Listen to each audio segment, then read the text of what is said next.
Muy bien, vamos a continuar nuestro estudio recordando que estamos en Mateo y vamos a ya entrar en la parte donde termina el Señor el sermón del monte o la ley real, y pues lo leímos y meditamos, pero ciertamente no se puede y no lo hicimos exhaustivo, que sería agotar. Y la palabra pues es viva, sí, no se puede agotar, pero sí marcar los puntos importantes y que ya cada uno en su devocional lo va a desarrollar conforme al crecimiento que lleva cada discípulo y cada miembro de la iglesia.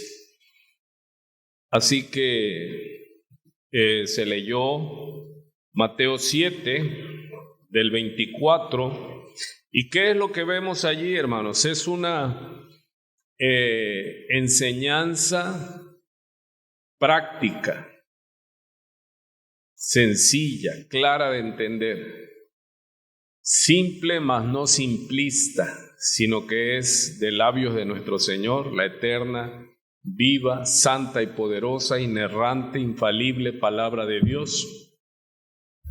Y es hermoso porque aquí la enseñanza fluye de los labios de nuestro Señor Jesucristo, Dios en la carne, y Él precisamente habla esto, dice: por tanto, cualquiera que oye estas palabras mías y las pone en práctica, dice la versión LBLA, que es la latinoamericana, y habla de eso, de poner en práctica. Hemos estudiado este concepto en el libro de Santiago, cuando dice Santiago capítulo 1, aquel que oye y no las hace, se engaña a sí mismo, ¿verdad? Santiago toma la enseñanza de nuestro Señor Jesucristo, pero como nosotros estamos en el libro de Mateo, ¿sí? Vamos a ver. ¿Me la pueden poner en el principio? Se disparó hasta el final. Y ya llegamos a la conclusión. Ok, ahí está bien, gracias. Y es una enseñanza, les decía, práctica, pero que por lo mismo decimos, ya lo he oído muchas veces, y caemos en el tema de no, o pensar que el saber ya se llenó la asignatura. No basta con saber, hay que poner por obra. Y eso es lo que diferencia el crecimiento, ¿sí?, de un discípulo a otro. Padre, te damos gracias, Señor, porque hemos podido adorarte, estar aquí en tu casa de oración. Gracias, Señor, porque es tu Espíritu Santo el que nos llena, nos dirige, nos consuela, nos redarguye, nos animas para continuar en la obra. Gracias, Señor, porque extiendes tu amor para con nosotros, tu misericordia, tu bondad. Gracias porque no nos falta nada, Señor, has provisto y estamos sustentados en ti, Señor. Gracias. Ahora te suplico, Señor, que abras nuestros oídos, que abras nuestro entendimiento y nos des la fuerza para poder perseverar y continuar dando fruto para tu gloria, Señor. En Cristo Jesús oramos y te damos gracias. Amén. Muy bien, entonces tenemos este título muy práctico, muy fácil de entender, pero difícil de poner en práctica. Del sermón a la acción, ¿verdad? Del sermón a la acción. Dice el dicho popular, que parece cercano, pero del dicho al hecho, ¿cómo dice? Hay un mucho trecho. Y como iglesia, y hablo en general, se tiene esa percepción que basta con saber. No, yo ya leí toda la Biblia, me sé muchos versículos de la Biblia, pero ¿cuál es el problema? El que sabe hacer lo bueno y no lo hace, le es pecado. Y es peor, porque ya no podemos decirle al Señor, perdóname porque no sabía. No, ahora nosotros sabemos. Y somos una iglesia que sabe mucha palabra, porque gracias al Señor hemos puesto énfasis en leer la Escritura, en aplicar la Escritura, en meditar en la Escritura, porque sabemos que lo que convierte el alma es la exposición de la palabra. Y hay tiempos para todo. El Señor Jesús está terminando su tiempo en la montaña. Recordamos que en el capítulo 5, al ver la multitud, subió al monte y da un sermón largo. ¿Por qué? Porque se lleva todo el capítulo 5, todo el capítulo 6 y todo el capítulo 7. Y vemos que en el capítulo 8 de Mateo ya dice cuando descendió y cuando bajó del monte grandes multitudes le seguían. Él pasó entonces de la doctrina, de la enseñanza, del sermón a la acción. ¿Sí? Aquí estamos. Amén. Pasó de la enseñanza a la aplicación. Y eso es la batalla en las iglesias de Cristo. Pensamos con el hecho de venir a la iglesia, escuchar el sermón, ya se cumplió el objetivo. No, esa es la primera parte. La segunda parte ya es vivirla nosotros. Y en eso vamos a estar estudiando, porque la palabra es la que nos guía en esto. Así que nuestro estudio está basado en Mateo 7, del versículo 24 al 28 y el capítulo 8. Vamos a leer esto, que ya lo meditamos, pero vamos a darle lectura para volver a tomar la introducción. Ese, por tanto, es una palabra de enlace. Ya aquí el Señor viene concluyendo su sermón muy extenso, capítulos 5, 6 y 7, y Él viene concluyendo su sermón. Dice, por tanto, cualquiera, recuerde que aquí ya se le habían acercado sus discípulos. Por tanto, cualquiera que oye estas palabras mías, dice, hace énfasis, estas palabras mías, dice el Señor, y las pone en práctica. Esa es la enseñanza, hermano, práctica. La Biblia, el cristianismo es práctico. ¿Es de qué? De poner por obra, es de practicar. Todo lo que sabemos, si nosotros no lo practicamos, solamente queda en teoría, en un conocimiento, pero no pasa a ser aplicado, no pasa a constituirse como sabiduría. Porque para que se cierre la enseñanza completa, no solo es saber, sino experimentarla, ponerla por obra. Y ahí es donde muchos de nosotros vivimos un cristianismo de aula, o sea, de salón. Sabemos, escuchamos, nos gozamos en la palabra, pero pensamos que hasta allí termina el compromiso. Y no, es solo una primera parte. Hay que aplicarla primero a nosotros, a nuestras vidas. Primero a nuestras vidas. Será semejante a un hombre sabio, el que las pone por obra, que edificó su casa sobre la roca. Sabemos en esta metáfora que la roca es Él, el Señor Jesucristo. Y cayó la lluvia, vinieron los torrentes, soplaron los vientos y azotaron aquella casa. Pero no se cayó, porque había sido fundada sobre la roca. ¿Quién es Él? Que oye y practica. Sí, nuestro diario vivir es quitar, desechar lo bueno, renovando el entendimiento y estar aplicando la palabra.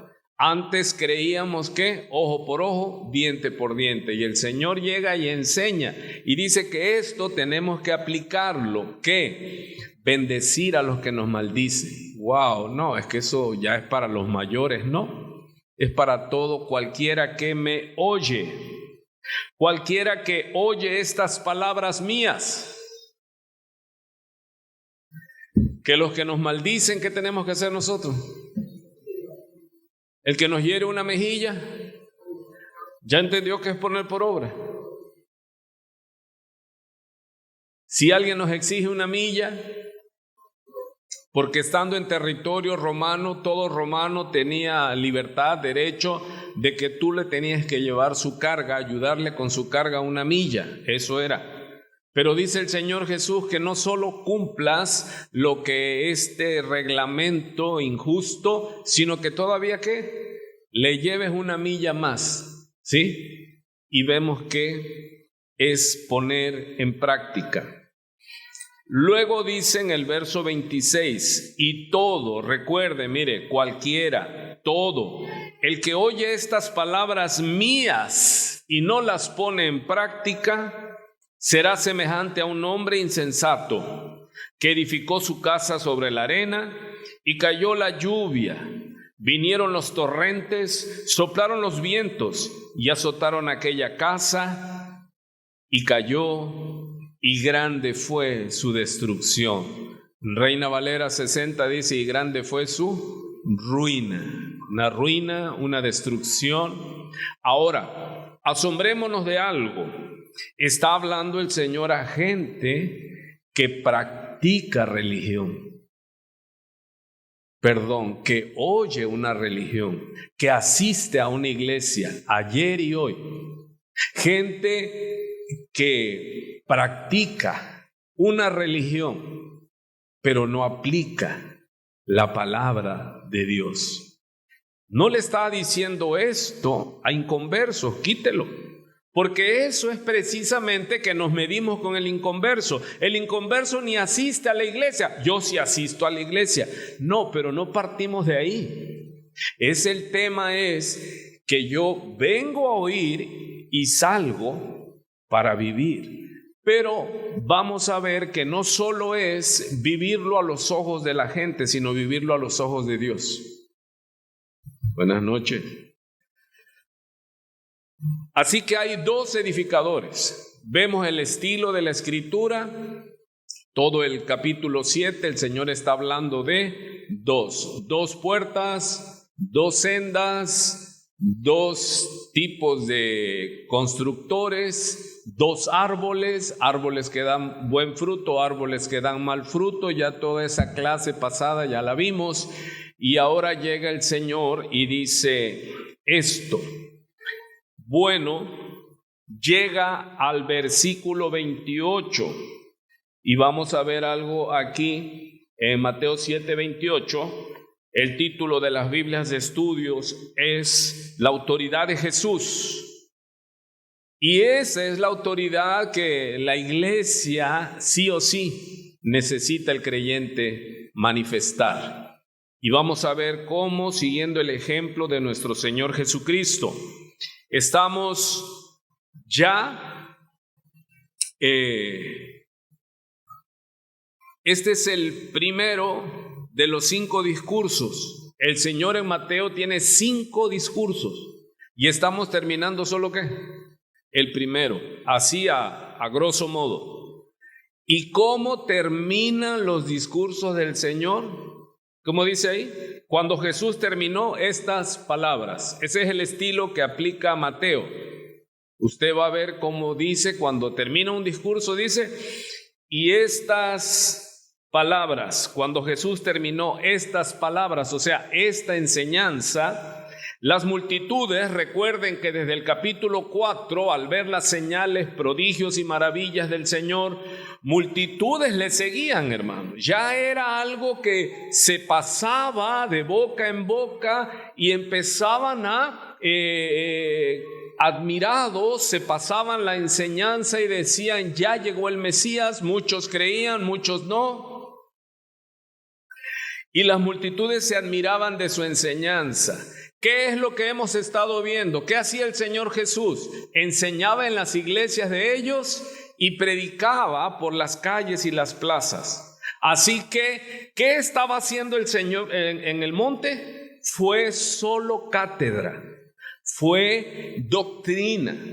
Lo aplico para que se entienda en el contexto, fue la teoría.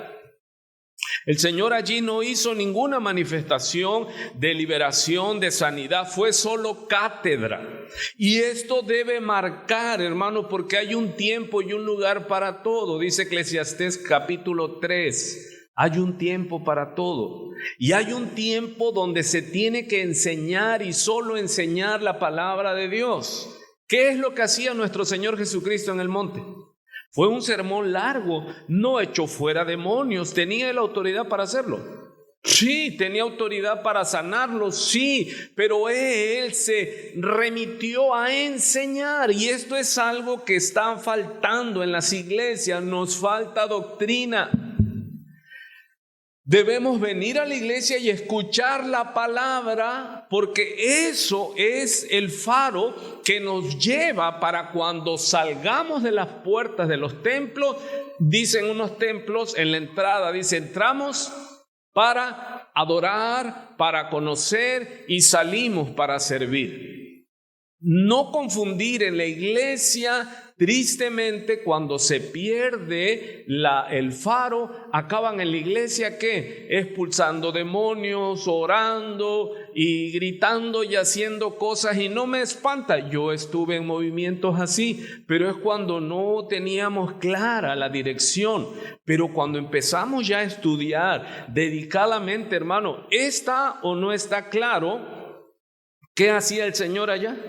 Dice que cuando Jesús terminó estas palabras, no las separe, el Señor Jesús terminó estas palabras, doctrina, capítulo 5, 6 y 7, y dice que las multitudes se admiraron ¿de qué? De su despliegue de multiplicación de peces, de panes, de su liberación de demonios. No, las multitudes estaban admiradas de su enseñanza. Amados, y es para el día de hoy, nosotros los discípulos tenemos que pasar tiempo como María, que decidió, cuando Cristo llegó a la casa, habían dos, Marta y María. Marta se afanó para atender al Señor, y tiene lógica, pero María dice que escogió la mejor parte. ¿Quién lo dijo, María o Marta? No, Jesús dijo, Marta, Marta, afanada y turbada estás en muchas cosas. Señor, pero es para ti. Jesús no le pidió que lo atendiera. Jesús elogia la decisión de María. ¿Y a Marta qué le dijo? ¿Estás qué? Y cuando alguien está estresado, tensionado, preocupado, se molesta hasta con Dios. Porque ¿qué le dijo a Emmanuel? Señor, ¿no te da cuidado? Mira qué insensible eres. Regañando a Jesús, porque esa Marta se ve que era de mando. Mujeres empoderadas. Y reprende al Señor, le dice, Señor, ¿no te da cuidado? Si usted lo lee así y en ese tono dice, wow, exhortó al Señor.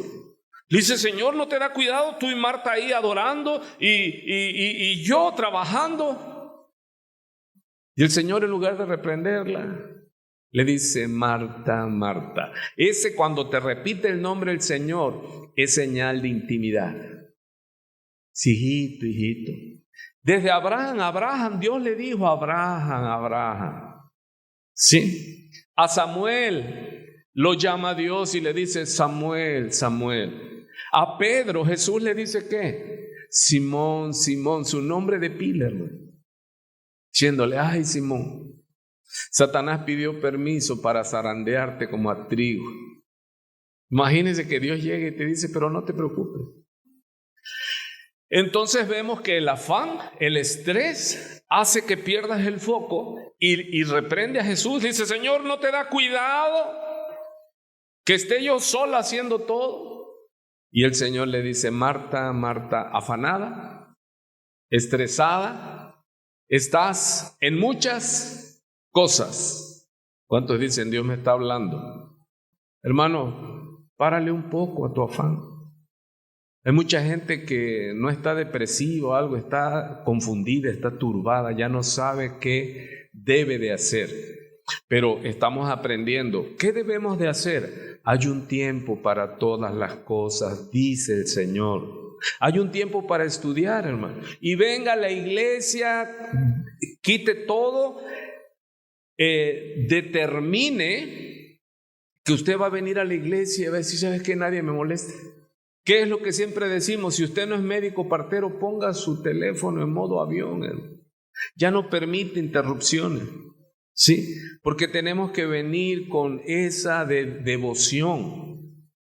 Porque el Señor reconoció de las dos. Marta estaba trabajando y era para Él. Pero María, ¿qué hizo? Lo adoró y lo escuchó. Y el Señor aprueba a María, pero no aprueba a Marta. Entonces, cuando ya determines que vienes a la iglesia, amado, ya no te compliques. Ya no estés pensando que si esto, que vas a salir, que el otro. No, este es el tiempo de contemplación y es para Jehová. Amén, eso es adoración. ¿Y qué dijo el Señor de la decisión de María? Dice que ella escogió la mejor parte, la cual no le será quitada. Que tenga oídos para oír. Escucha, hermano. Esta parte es la hermosa. Sí. Entonces las multitudes se admiraban ¿de qué? Él solo enseñó. A mí me es importante que nosotros entendamos eso. El Señor solo enseñó. Y si usted ve el tiempo, calcula, si leerlo lleva tiempo, todo el capítulo 5, todo el capítulo 6, todo el capítulo 7, darle el énfasis, hermano, es un sermón muy largo. Pero a eso se dedicó el Señor. Y ahí estaba el Señor en la iglesia y los que estaban. ¿Y qué hizo el Señor? Dice que el Señor enseñaba en las sinagogas de ellos. Lo vimos desde Mateo 4. Cuando Él comienza su ministerio, Él comienza enseñando doctrina en las sinagogas de ellos y predicando el evangelio al mundo perdido. Eso lo tiene que entender la iglesia. Entonces nosotros tenemos que venir a conocer a través de la exposición de la sana doctrina. Y las multitudes se admiraban de su enseñanza. ¿Por qué, hermanos? Dice, porque les enseñaba como uno que tiene autoridad y no como sus escribas. Ahora, estamos allí, le pongo, dicen pero no hacen. Cuando nosotros no practicamos la palabra, no tenemos autoridad. No tenemos autoridad. Porque la autoridad Dios la da y Dios la da a los que le obedecen. Podemos saber mucha Biblia, pero si no la hacemos, entonces somos como los escribas. El Señor Jesucristo reconoce que ellos predicaban la palabra y les dice al pueblo, hagan lo que ellos dicen, pero no hagan lo que ellos hacen, porque ellos, ¿qué dicen? Dicen, pero no hacen. Amado, y en ese título podemos entrar usted y yo, porque sabemos y predicamos y enseñamos, pero si no hacemos, nosotros vamos a ser cristianos sin autoridad. ¿Sí o no está clara la enseñanza? Porque el Señor ya está concluyendo, hermano. Muy bien. ¿Qué sabían de Jesús desde su presencia, hermano? Jesús, el Señor, nuestro amado Salvador, no vestía como los escribas, porque el Señor, Él venía diciendo que Él era manso y humilde de corazón. Su vestimenta, su hablar, su amor manifestado, todo eso, y Él les hablaba palabra del cielo, y ellos se admiraron que no tan solo de su palabra, sino de la apariencia de Jesús, porque Él vivía lo que enseñaba. Esta es la autoridad. Cuando somos congruentes, lo que hablamos con lo que vivimos, con lo que hacemos. Ahí está todo, hermano. Sí. Y ellos estaban admirados porque ellos eran de las multitudes que fueron atraídas cuando Jesús empezó a enseñar y a predicar, liberando demonios, sanando enfermos, haciendo prodigios, señales y maravillas, pero Él nunca se ensoberbeció, Él nunca pidió adoración, no.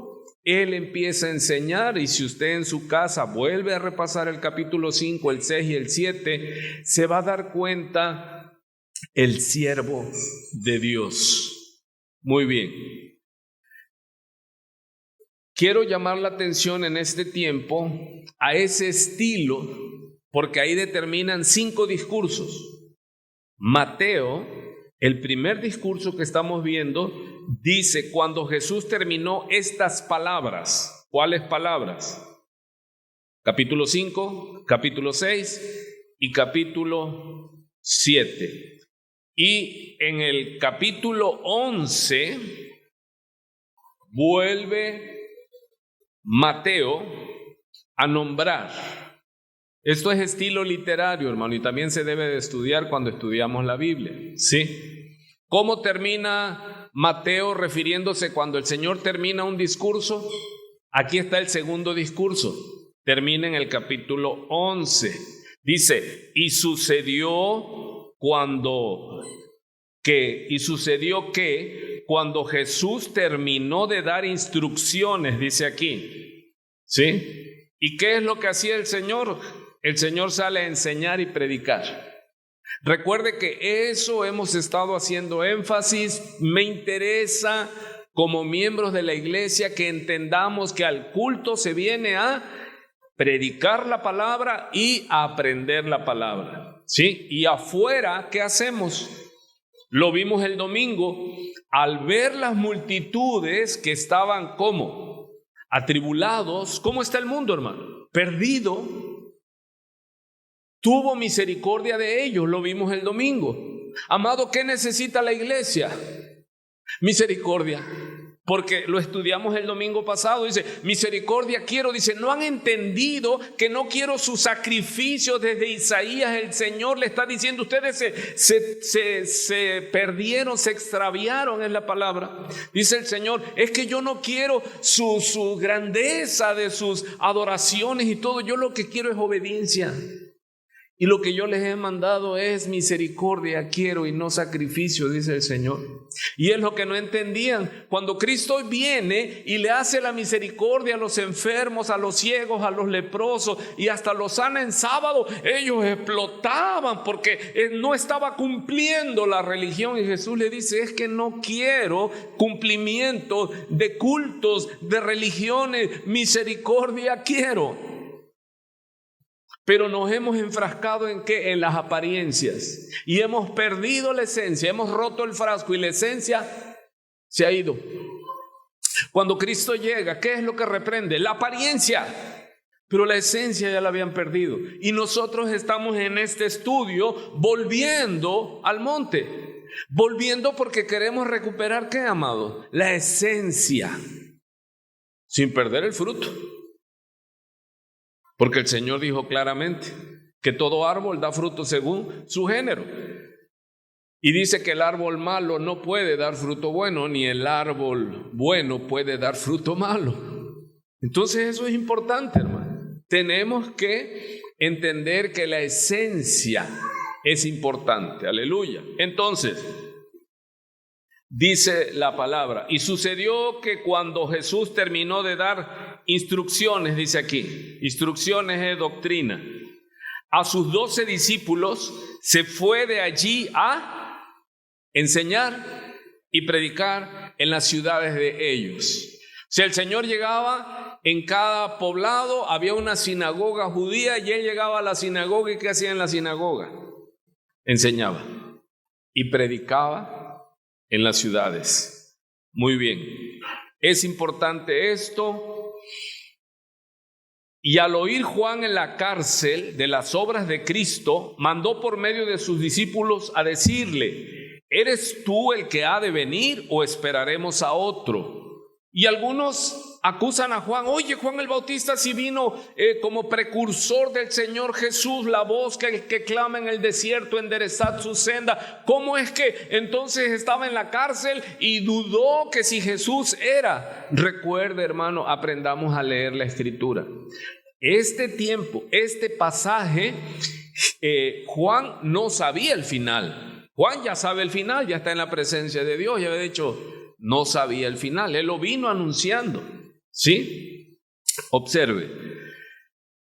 Y respondiendo Jesús le respondió y les dice a los discípulos de Juan el Bautista que mandó a investigar, les dice el Señor, id y contad a Juan lo que oís y veis. Recuerde, se predica la palabra, pero se ejecuta la palabra.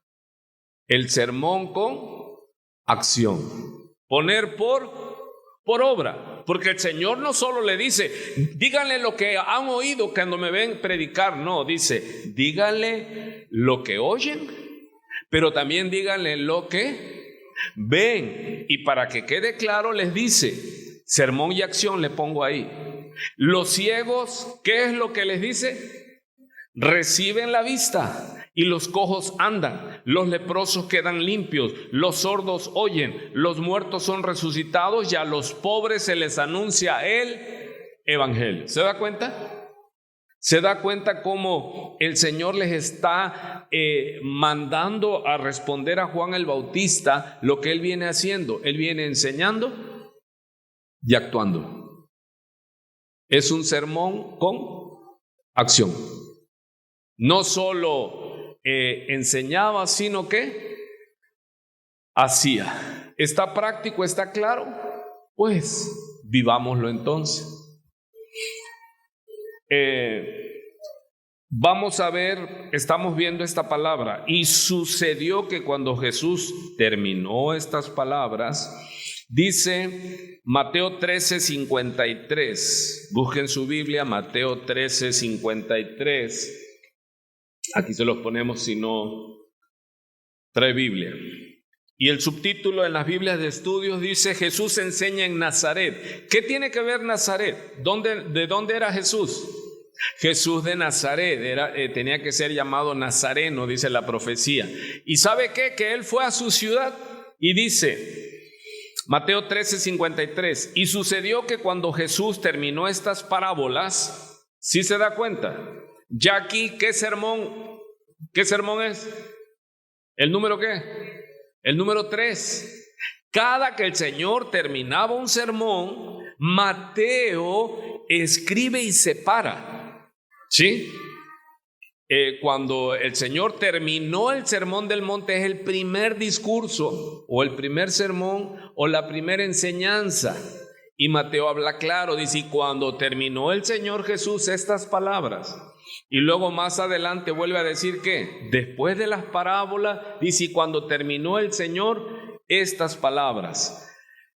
Y dice Mateo 13:53. Este tercer sermón, ¿qué rubrica? ¿Qué señala Mateo que termina en este discurso? ¿Sí está aquí o no? Las parábolas. Jesús enseñaba una tercera parte de la doctrina, de la enseñanza de Jesús, la ejecutaba a través de parábolas. Y es interesante, cuando ya nos toque para la otra semana entrar a las parábolas, vamos a ver el por qué. Y él dice, es que así está escrito, que a este pueblo le hablaré en misterios, en parábolas, para que oyendo no oigan y no entiendan, y no se arrepientan y no sean salvos. Esto enloquece a muchos, porque esta es la doctrina de la elección incondicional. ¿Quiénes son los que oyen la parábola? Cuando él, me adelanto un punto nada más, pero eso vamos a dedicarnos. En Mateo 13, él habla del sembrador. ¿Y quiénes son los que dan fruto? Los que oyen y entienden. Pero ¿quién es el que hace el querer como el hacer? Dios. O sea que Dios al que quiere le abre el oído, éfata, y al que él quiere le abre el entendimiento. Esa es la soberanía de Dios. ¿Cuál es nuestra parte? La perseverancia. Porque dice, Lucas lo expresa, dice, el que oye y entiende y da fruto con su perseverancia. ¿Cuál es la parte que a mí me corresponde en este suceso glorioso? Perseverar. Aleluya. No es de que somos como robots y el Señor llegó y nos tomó la mente y el corazón y nuestra voluntad, el libre albedrío. No, hermano. El Señor nos dio vida espiritual. Pero de allí, ¿qué vas a hacer con lo que Dios te ha dado? Pero eso lo tomamos y lo ponemos aparte, es para la semana, si Dios nos permite la vida. Entraremos en este discurso de las parábolas. Entonces, estamos viendo cómo divide el escritor, porque esta es una crítica literaria, una crítica de redacción. Es importante cuando estudiamos, hermano. Y sucedió que cuando Jesús terminó estas parábolas, se fue de allí. Mire, y llegando a su pueblo, ¿cuál era el pueblo del Señor? Nazaret. Y llegando a su pueblo, les enseñaba, mire cómo el Señor no se confunde, en su sinagoga. ¿Qué es la sinagoga? La asamblea, eclesia de ellos. De tal manera que se maravillaban y decían, ¿de qué se maravillaban? Cuando Él baja del monte, ¿de qué se maravillaba la multitud? ¿De su despliegue poderoso o de su poderosísima enseñanza? Hermano, es que oírlo a Él. Y debemos rogarle a Dios nosotros, ustedes y yo, que Dios nos dé gracia para predicar el evangelio, hermano. Que la gente te pregunte y se acerque y te diga, oye, cuéntame de tu Dios, ¿cómo es que hace esas cosas? Y tú que ya tienes tu intimidad, tu relación con Dios y le pides gracia a Dios que te sazone para hablar, porque no nada más, Jesús no contaba con los recursos de PowerPoint.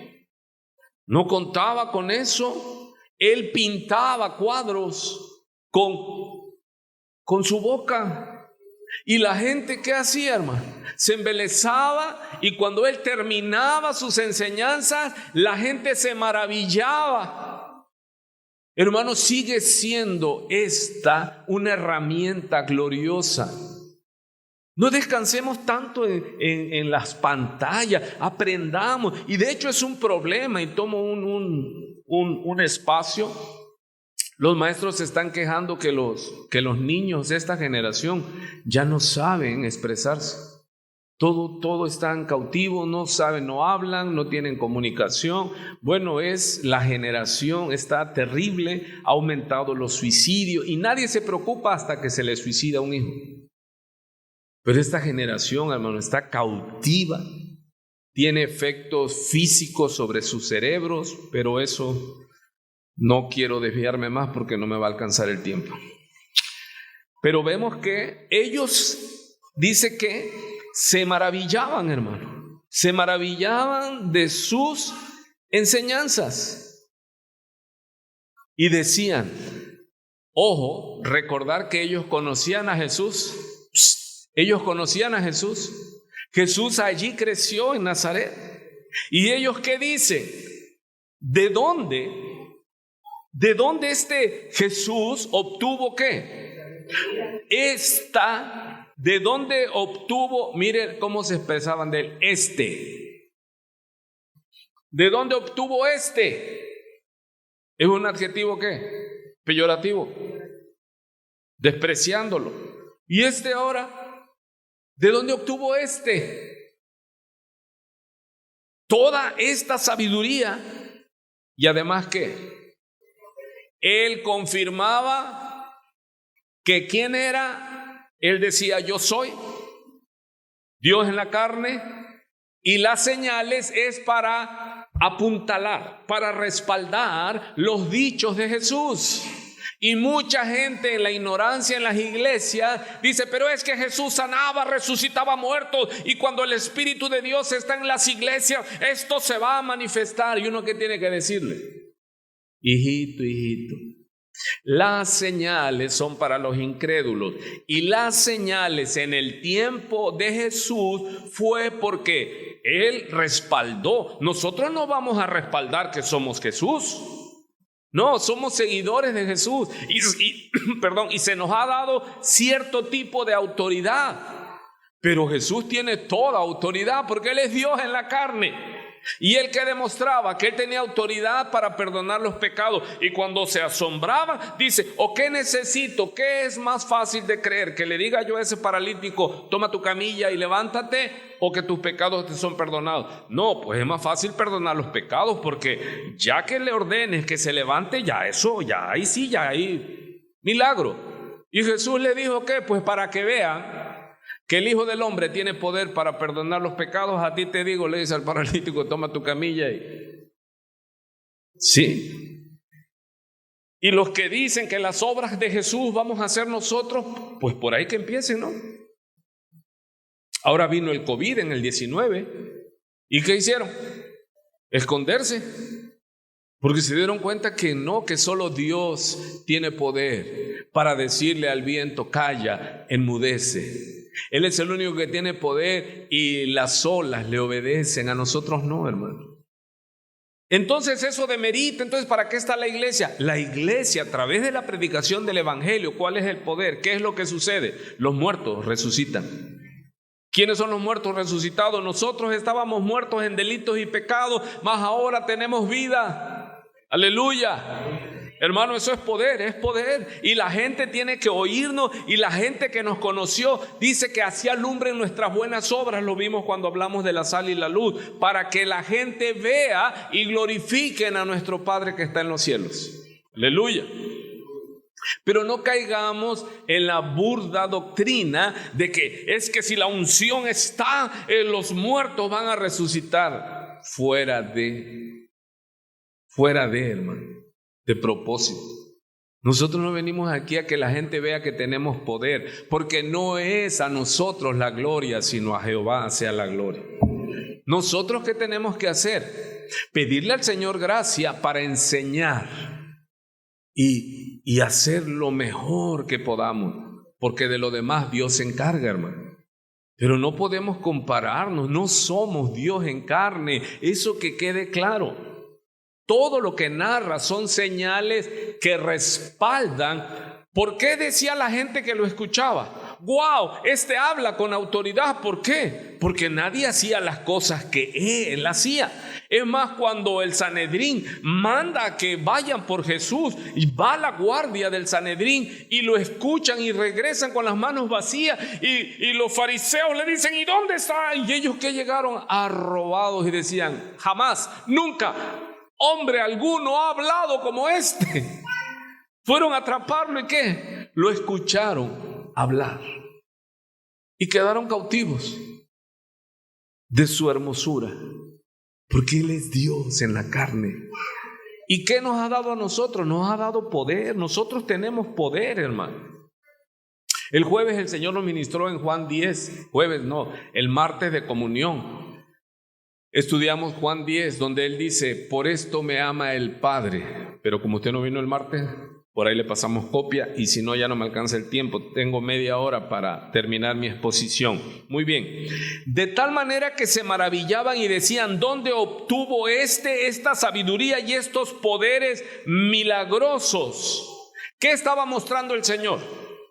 Conocimiento aplicado. O sea, el que me oye y hace. Entonces nosotros, de lo que oímos, ¿qué poder tenemos para aplicar y respaldar que venimos de parte de Dios?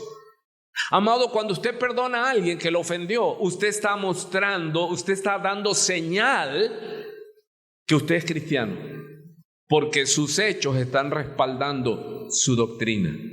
Cuando usted ama al enemigo, usted está ejerciendo poder. Aleluya. Porque se necesita poder o no para bendecir al que te maldice.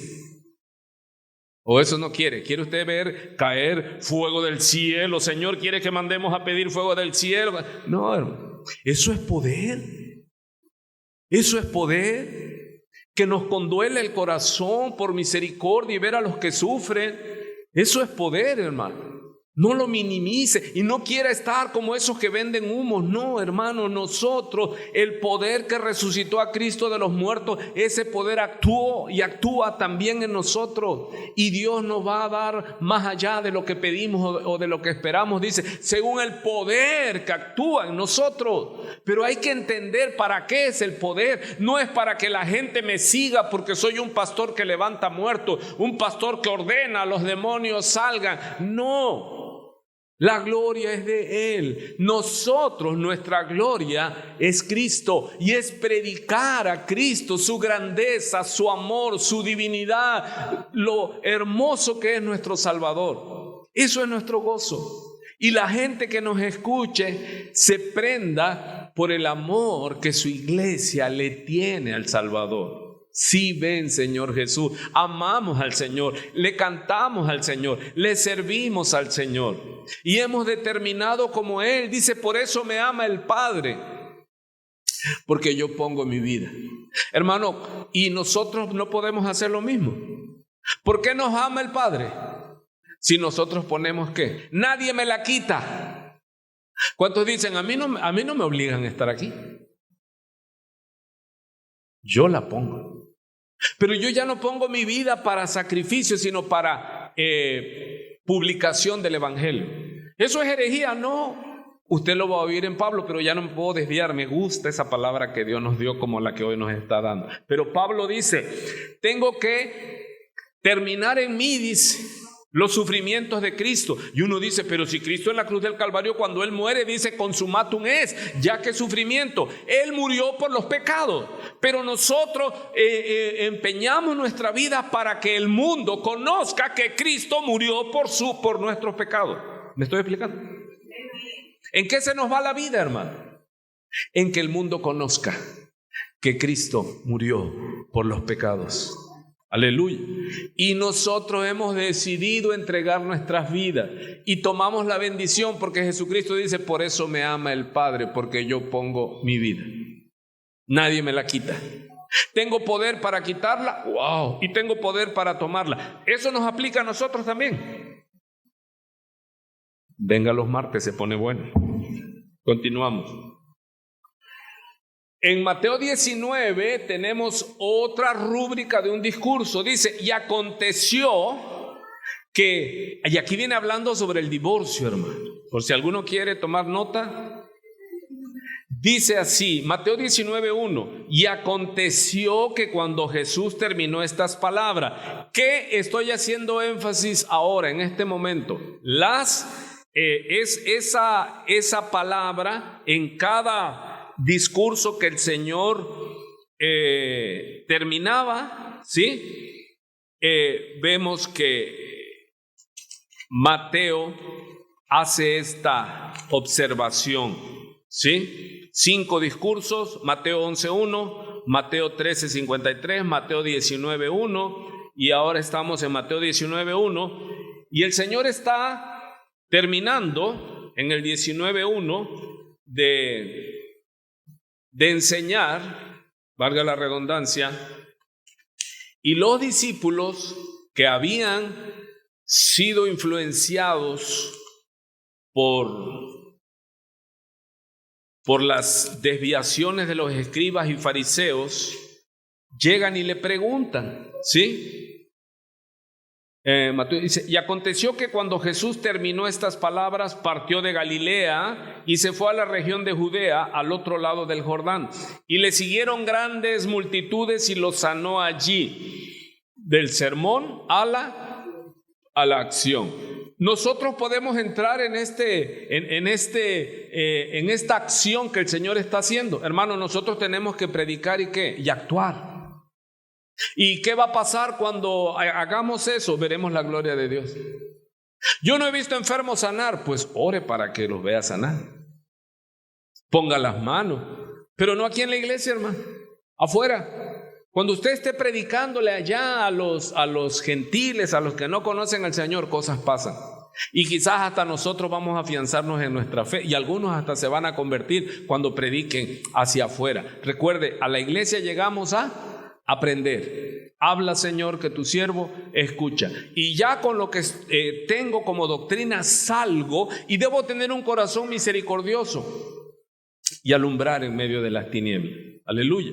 ¿Usted ya sabe predicar el evangelio?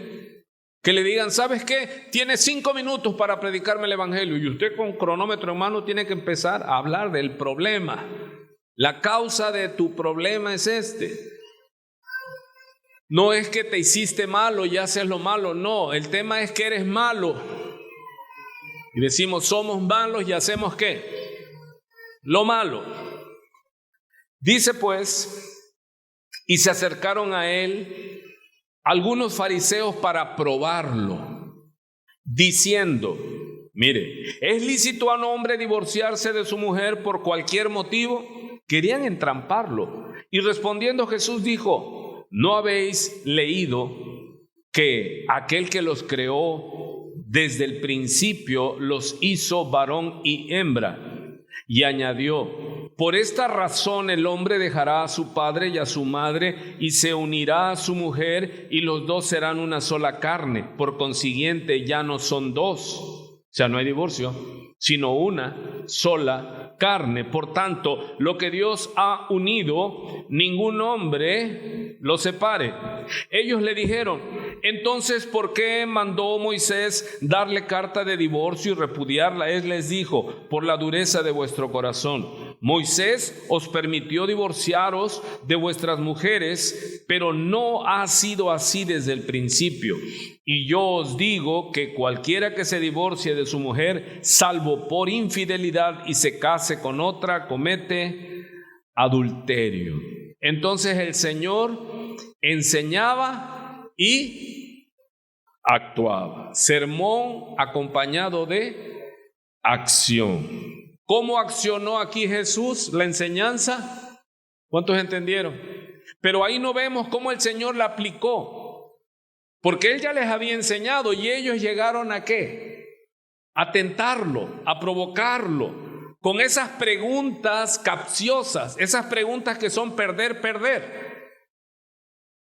Un ejemplo, llegan los cobradores de impuestos y le dicen a Pedro, ¿tu señor no paga los dracmas del impuesto? ¿Sí?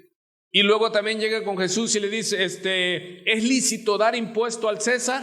O sea, son preguntas ¿qué? Perder. Porque si dice no, lo van a acusar de sedición. Y si dice sí, van a decir, ay, entonces, ¿y el Señor cómo responde? Mostradme la moneda. ¿De quién es la efigie en la moneda? Del César. Entonces dale a César lo que es del César y a Dios lo que es de Dios. Al Señor no lo podían entrampar. Sí, cuando le dijeron, igual en esta misma situación, esas preguntas de que te llevan a perder, les dice, Señor, dinos, un hombre se casa y muere, y su hermano, porque era compromiso casarse para que tuviera descendencia y no estuviera sola, pero también se muere. Pero llega el otro hermano y también se casa y se muere. O sea, como perder. Les platiqué que así me platicó un sobrino. Dice, y tío, estás en una casa y afuera están los leones muertos de hambre y hay un puente nada más. Y le digo, ay, ¿qué haces? No, pues a la hora que se descuidan yo salgo corriendo por el puente, pero el puente ya está podrido por el fuego. Le digo, mejor mátame ya. Entonces así hay gente, hermanos, que quiere contender en la religión y te aplican preguntas que son, yo les llamo perder. ¿Sí? Pero Jesús, ¿qué les contesta? Mucho erráis ignorando las escrituras. Dicen el cielo, ni nos casaremos ni nos daremos en casamiento en la resurrección. Porque el tema era, tuvo tantos maridos, ¿de quién será mujer allá en el cielo? Mire qué les preocupaba. ¿Les preocupaba los misterios del cielo? No, lo que ellos querían era entrampar al Señor. Y ellos llegan, ¿por qué les leí el tema del divorcio? Estaba como importante. No, sino que ellos le amontonaban obstáculos para confundir al Señor y el Señor, porque ¿a quién estaban poniendo contra quién? A Moisés. Dice, Moisés autorizó el divorcio. Y le dice el Señor Jesús, sí, pero no por Moisés, sino por la dureza de ustedes. porque ya el hebreo ya le estaba dando carta de repudio, de divorcio a su mujer por cualquier cosa, porque no hacía la comida como a él le gustaba, que porque esto o porque aquello, y ya agarraban la carta de despedida y la enviaban, hermano. Y el Señor subió el estándar y le dice: no se me divorcia a menos que sea por fornicación, por infidelidad. Pero y si usted va más adelante, ¿qué está más arriba de la infidelidad? Ya por allá leí unos labios y dijeron: el perdón. El perdón. ¿El perdón? No, pero es que eso, hermano, aplique. Perdonar. ¿Qué es el ejemplo que toma con el profeta que le dice: ve y te casas con una prostituta, una ramera? ¿Por qué? Dice: porque así son ustedes, casa de Israel. Y así como ese profeta lo engañaba y él la iba a buscar, hermano. Y uno cuando la lee se indigna y dice: no, pero ¿cómo? Eso no es de Dios. Dios nos está mostrando que así somos, adúlteros. Ayer fue 14 de febrero, día de San Valentín. Yo mandé un mensaje aquí para los hermanos. Le digo: checa a tu hija, a tu niña y a tu niño, porque el diablo los engaña, hermano. Un taxista de los que conozco, no de ahorita, dice: pastor, dice, como usted dice, es una abominación, dice. Yo no me presto, dice. Todos los moteles se llenan, dice, y llevan los taxistas pasajes de adolescentes, muchachitos. Continúo porque si no, no nos va a dar el tiempo, el que tenga oídos para oír. Entonces, ¿qué le querían hacer al Señor, hermano? Trataron el tema, él ya había acabado la enseñanza, pero tenemos que estar, dice Judas, tenemos que estar preparados para saber dar razón. ¿Me estoy explicando? O sea, yo tengo la doctrina y estoy predicando el evangelio, pero si sale por aquí alguien que me quiere desacreditar, yo tengo que saber contestar.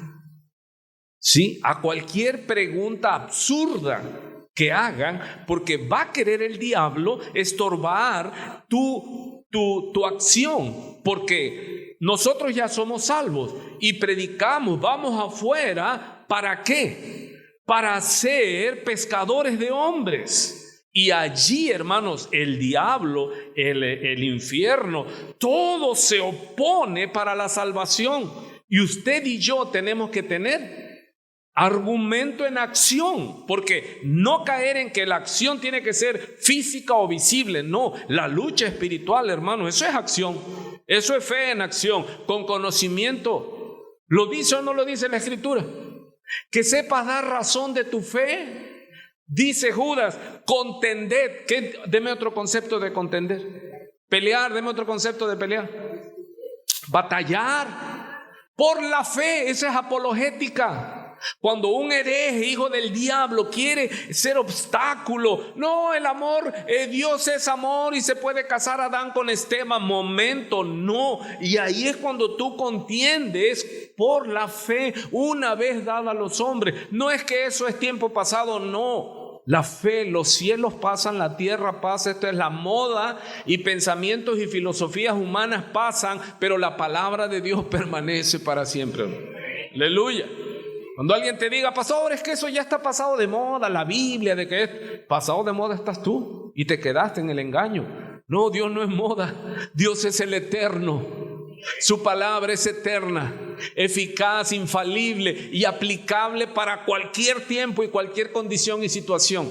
¿Tú crees que Dios no sabe todo lo que el hombre iba a hacer en su terrible maldad? Si Él lo avisó, Él dijo: la maldad irá en aumento. ¿Para qué le pone detalles? Cuando ves una noticia de espantarse, ¿yo qué hago? ¿Y usted qué hace? Ya lo había dicho el Señor.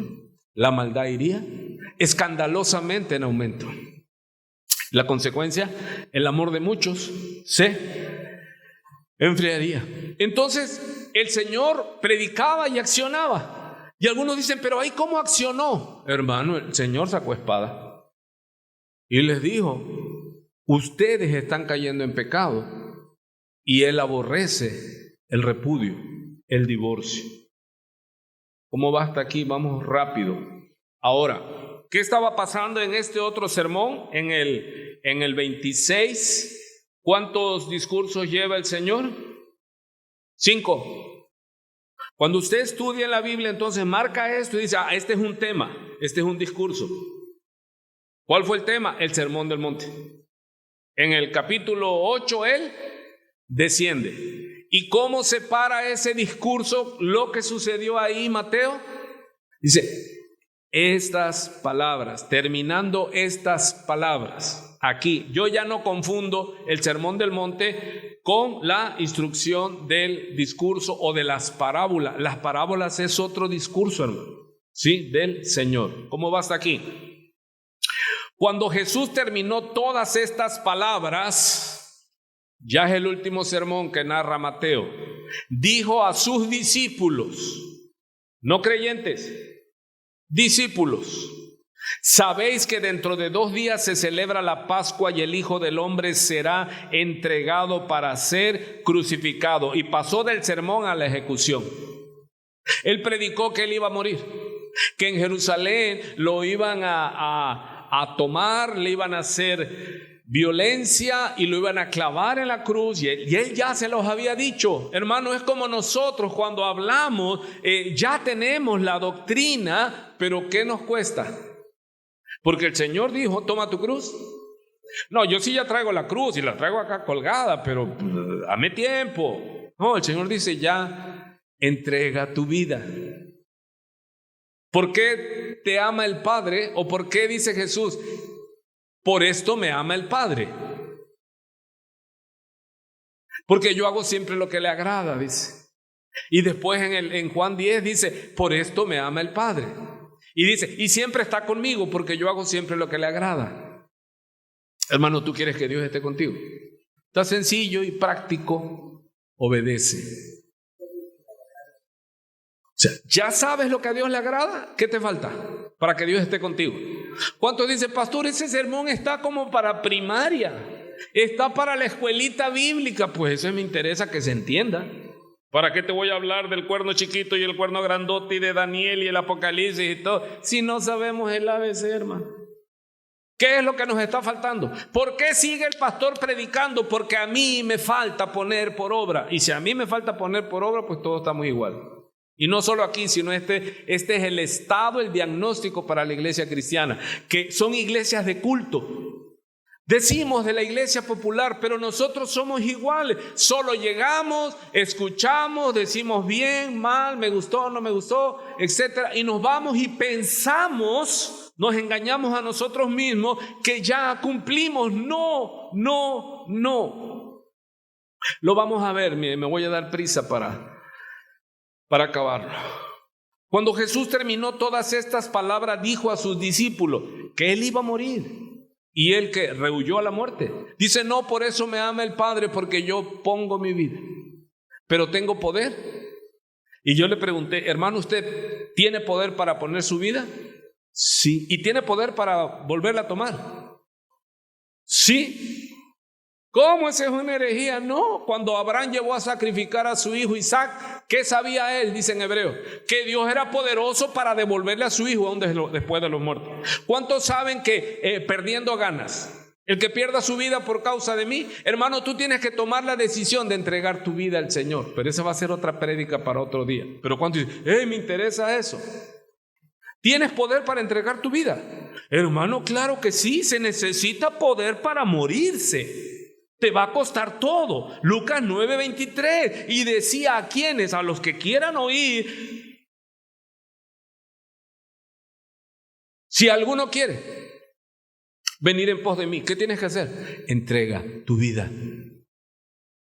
¿Y qué se necesita para entregar la vida? Poder.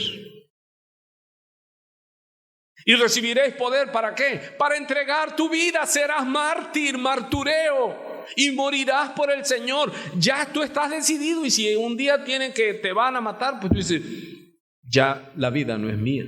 Porque el que pierda su vida por causa de mí, ya me desvía, ya ve. Pero usted me está pregunte. Seguimos. Entonces, los principales sacerdotes y los ancianos del pueblo se reunieron en el patio del sumo sacerdote llamado Caifás y tramaron entre ellos prender a Jesús con engaño y matarle, pero decían, no durante la fiesta, para que no haya un tumulto en el pueblo. Jesús enseñaba y respaldaba su enseñanza, sus palabras con su vida. ¿Por qué las multitudes se asombraron? Dijeron, este habla como quien tiene autoridad. Y es nuestra oración y nuestro deseo, hermano, que detrás de nuestras palabras vayan nuestras acciones. Y en verdad debemos desearlo. ¿Sí? ¿Y cómo? El que no ama. Que amemos a nuestro hermano, a nuestro prójimo. No, hombre, eso es muy poderoso. Pues cuando nosotros prediquemos del amor de Dios, tiene que ir respaldado, ¿qué? Porque amamos a nuestro prójimo. No, eso está muy difícil. Dígame, no, pastor, ya está, ya usted se metió ya con arcángeles y todo. Hermano, ¿cuál es el primero y más grande mandamiento? Amar a papá. ¿Y el segundo? ¿Qué es semejante? Al próximo, al que está ahí, tiene usted que amarlo. No, es que no, póngame otra más fácil. No, esa es la más fácil. Y cuando usted lo haga, ¡aleluya! La gente le va a escuchar porque sabe que usted habla con autoridad. ¿Cómo está la iglesia de Cristo? Matándose. Amaos los unos a los otros, a veces armaos los unos a los otros y acuchíllense. Esa es la situación. O sea que tenemos que poner por obras que el amor. Dice que el amor es el cumplimiento de la ley. La regla de oro lo hemos estado viendo. Haz a otros lo que quieras que te hagan a ti. Bendícelos. Ámalos, deséales salud, prosperidad, que prospere su alma y que prosperen en todo y que tengan de todo. ¿Por qué? Porque estás deseando para ellos lo que Dios y tú anhelas para ti. Es la ley áurea. Que hagas a otro lo que quieras para. Cuando eso te hace surco, hermano, ya no maldices a nadie, ya no juzgas a nadie, hermano. Falsamente o a la ligera. Ya dices, no, yo no soy mejor que nadie. Porque yo era bueno, hermano, como buen fariseo. Esos pecadores, hijos del diablo. Yo vivo en la iglesia de sol a sol, ayuno. Y cuando lees Señor, te doy gracias porque no soy como ese recaudador de impuestos. Oh, yo ayuno y ¿Y cuántos dicen, ahí estoy yo? Muy bien. Vamos pues. Ahora vamos ya cuando Jesús baja del monte, hermano. Pensé que nunca íbamos a bajar, ¿verdad? Ya nos llevamos todo enero y vamos con febrero y ya cuando dice uno, ya bajó Jesús del monte, ya él llega y dice, capítulo 8, y cuando bajó del monte, ¿qué sucede, hermano? Grandes multitudes le seguían. ¿Por qué seguían a Jesús? Porque a la iglesia de Cristo hoy día no la sigue nadie, hermano, más que los cobradores de la luz, del agua. Pero a la iglesia de Cristo no la sigue nadie. ¿Por qué? Usted tiene la respuesta. ¿Por qué, hermano? Quizás no respaldamos lo que decimos como iglesia. El amor de Dios, Señor, te amamos, tú eres santo. Sí, pero yo soy pecador.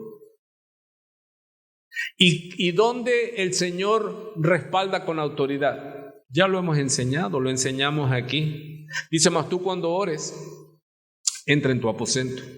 Dice, no ores para impresionar, porque eso es lo único que vas a tener. No, ora donde solo Dios te ve. Y tu Padre que ve en secreto te recompensará en público. ¿Por qué tenemos tan poca fuerza en nuestra ciudad?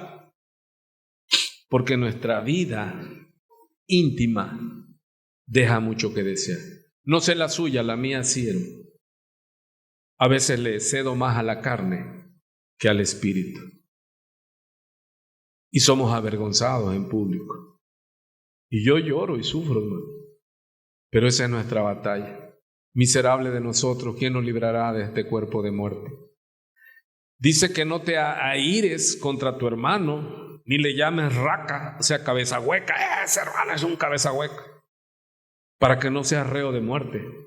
Y nosotros muchas veces no jalamos el gatillo, pero tenemos todo el potencial para matar, hermano. En mi mente ya maté a más de uno.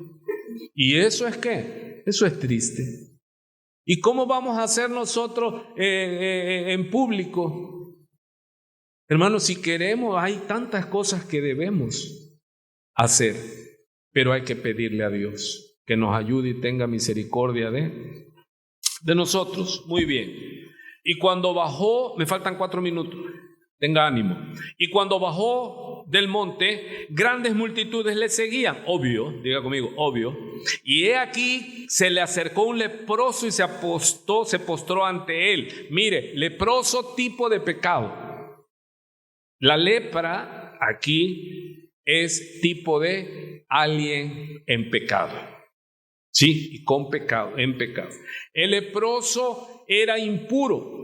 Fíjese aquí todo lo que este leproso está sorteando, porque él no podía meterse entre la multitud. Él tenía que andar con una especie de campana, de cencerro, hacerla oír, sonar y gritar: inmundo, inmundo, inmundo, para que la gente, así que dijera: COVID, COVID, vienes a la iglesia y uno dice: ay Dios, ¿por qué viniste? No es que yo quiero ser fiel al Señor, sí, pero después de que te sanes ya eres fiel. Porque si no, al rato los que venimos aquí y estamos librándola, nos va a ponchar, y luego ¿quién va a venir? Nada más todos vamos a estar gritando desde la casa: COVID. Hermano, por el amor de Dios, usemos la lógica. Me desvié, ¿verdad? No tenía nada que ver eso. Ok. Se le acercó un leproso y se postró ante él. Esto lo vamos a ver ya en la segunda parte, pero vea usted para terminar. Diciendo: Señor, si quieres puedes limpiarme. Wow. No le dijo: Señor, tú puedes limpiarme. No, aquí el tema no era que si podía o no podía. La fe del leproso era ¿qué? No estaba en la discusión el poder de Jesús. Él había visto junto con las multitudes resucitar muertos y todo eso, y él le dijo: tú eres poderoso, pero ¿querrás sanar a un inmundo como yo? ¿Se da cuenta? El problema no es de Dios, el problema es del corazón soberbio. Dios quiere, pero ¿por qué no accesamos a las maravillas y misericordias de Dios? Por nuestro duro corazón. Yo espero no llegar a la edad de esa de que te caes y vienen a querer recogerte por amor y todo. Suélteme, yo puedo solo. Dice: ya viejito, ahí déjate ayudar. Si alguno dice: venid en pos de mí, como dice Mateo 11, todos los que estén cargados y trabajados. Hermano, y no queremos ir, y no queremos pedir, porque somos duros de servir. Pero aquí que vemos, hermano, que el leproso se humilló, y llega y le dice, y se humilló hasta el piso y se postró. Imagínate la gente, y ¿sabes qué? Que no podías y no debías tocar a un leproso, porque te haría inmundo a ti. Y cuando el leproso le dice: Señor, si quieres, la fe. Porque después vamos a ver la fe del centurión, la fe de este, la fe del otro, pero arranca con la fe de un indigno, de un impuro. ¿Cómo reciben a Jesús? ¿Y por qué se le acercan los enfermos, los desamparados, los perdidos? Porque Él es quien dice ser. No solo habla, sino que respalda con su vida su palabra. ¿Cómo vas a desconfiar de alguien que te ama y te amó hasta la muerte y muerte de cruz? No pelees tú solo, tú sola. Acércate y dile: Señor hermoso, Señor amado, si tuviste misericordia de este leproso, yo sé que también de mí la tendrás. No estamos aquí de que: ven hermano y yo te voy a sanar y te voy a tocar. Yo no tengo poder para sanar a nadie. Pero sí sabemos quién sana, sí sabemos dar la dirección. Ven a Jesús, ven a Jesús, ven a Jesús, ven a Jesús. Él es el mismo de ayer, Él es el mismo de esta historia de hoy. Él sigue sanando. Y Él le dijo: quiero ¿Qué le responde el Señor? Diciendo, Señor, si quieres puedes limpiarme. Fe en acción le puse ahí para que usted se vaya. Y extendiendo Jesús la mano. ¿Por qué hacen énfasis? Lo tocó. ¿Qué no debía de hacer alguien? Porque Jesús quedaría inmundo, pero Él tiene poder para tocar el pecado y no contaminarse de pecado. Él allí lo toca diciendo, quiero, sé limpio. ¿Y pasó qué? 40 días de ayuno y 40 días de oración. Dice, no, al instante quedó limpio de su lepra. O sea, el Señor bajó del sermón a la acción. Vámonos. Si Dios permite, el domingo damos la segunda parte. Entonces, mis amados, hay sermones imperativos por hacer dentro de la iglesia, entre hermanos, y mandatos para hacer fuera de la iglesia, entre los inconversos.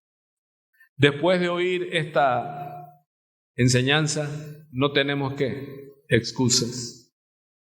Hermano, hay cosas que tenemos que hacer en la iglesia y hay cosas que debemos de hacer fuera de la iglesia. Y hay cosas que debemos de hacer, como nos dice Mateo 6, en nuestra intimidad, porque Dios, que ve en lo secreto, nos recompensará en público. Y gracias a Dios, hermano, porque esta iglesia, paso a paso, ha ido teniendo credibilidad. No ha sido fácil y el tramo que nos espera es largo, pero hay que continuar por esta senda, porque ancha es la puerta y ancho el camino, y lleva a la perdición eterna. Padre, te damos tantas gracias, Señor, porque tú dices en tu palabra, cuando te informaron, mi Señor, que tu madre y tus hermanos estaban afuera y deseaban hablar contigo, y tú respondiste, ¿quién es mi madre y quiénes son mis hermanos?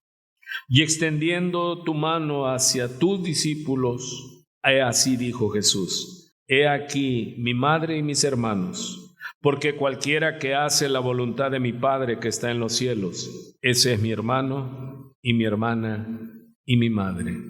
Amado, amada iglesia, tienes poder de Dios para poner por obra los mandamientos de Dios. La paz de Dios sea contigo, con tu casa, y ruego y oro que no deseches la palabra que nos fue dada hoy, implantada hoy, que la atesores y que dé fruto al 100%, con tu perseverancia.